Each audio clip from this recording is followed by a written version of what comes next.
Welcome to the first update for 2016, the March update for Cullen Private Wealth.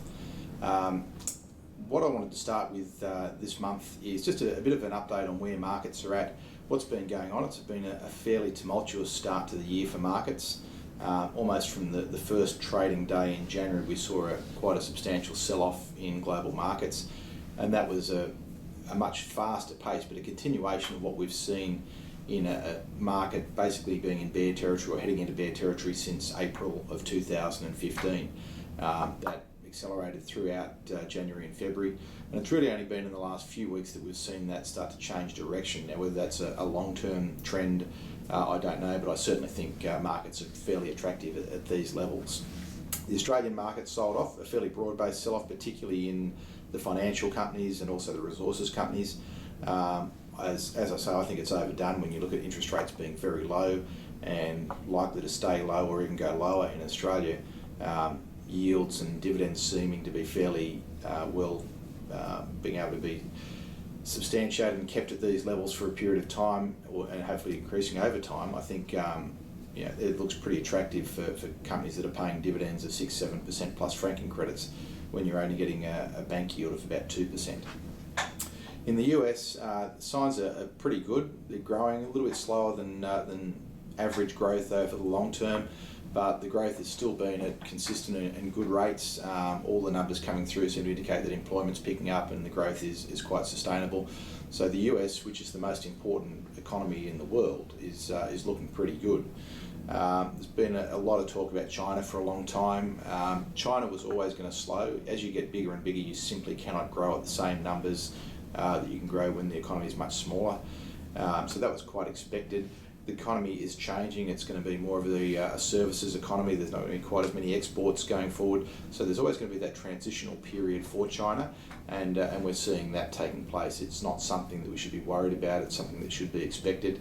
As long as the growth is continuing, we shouldn't worry too much about the percentage rate, because as the economy is bigger, a lower percentage can actually still be just as much or more growth than they had the previous year. Europe is creating again some negative headlines, but they're muddling through. I think Europe is going to be a bit of a basket case for a long time, but I think we're still going to see slow growth out of there. They've certainly got some political problems, but I expect to see that we'll get continued slow growth. So if you look at the world from our perspective, Australia's important, the US is important, China's important, Europe's also important. They're all positive, but in varying degrees of how positive they are. But overall, things are still going reasonably well. I don't subscribe to the doomsday scenario that we're about to see GFC Mark II. I just don't see any signs of that happening. If that happens, there would be a massive global depression, probably worse than what we saw in the 1930s depression, and I don't see any signs of that happening whatsoever. Politically, moving on to the current debate in Australia, the government's continuing to look for tax revenue and savings in the budget, and super's been talked about there as usual. It's an ongoing process with super. They seem to never want to leave it alone. I think we'll probably see some tinkering with super in the budget this year, but the good news for those that are in retirement or approaching retirement is that governments are pretty reluctant to make negative changes or significant negative changes to people who can either access their super or who are close to accessing their super, because they will lose votes. It's as simple as that. This government's not in such a strong position they can afford to lose too many votes.